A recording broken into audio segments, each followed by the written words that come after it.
Okay, so this is the flowchart of our project, all the steps that we are going to perform. First step is we are going to load the data. Our data set is XML file that we will download from Wikipedia. Then we will create a data frame that contains all the outward mapping from current page and the links to outward pages, okay, destination pages.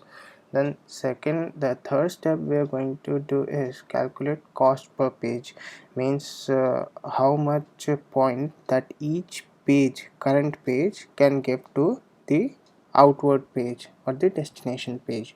Then we are going to join both of these data frame. That means the data frame that we got from this step, the data frame containing mapping from current page to the destination page, and the data frame having cost of that each current page can give to its each destination page.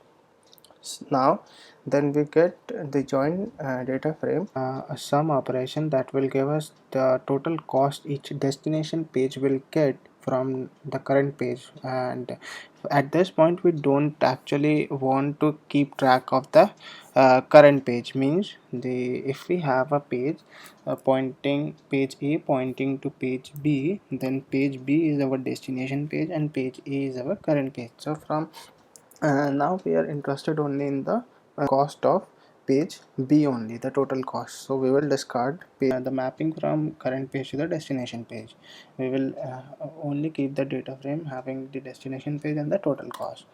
Then we will sort the result set in the descending order, means the highest cost will be getting the first place in our result set, and then we can do one more operation, we can save the result to the disk.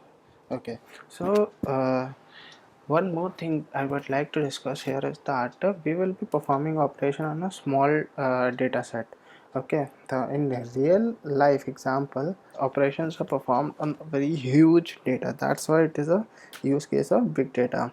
So for this example, we are going to use the PySpark, and in that PySpark we will be launching that over on our local system.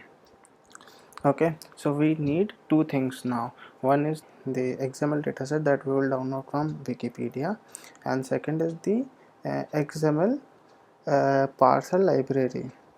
Now out of the box, Spark do not have a library for parsing XML file, but it was created by Databricks. So we'll download that jar and we will use that for parsing our XML dataset.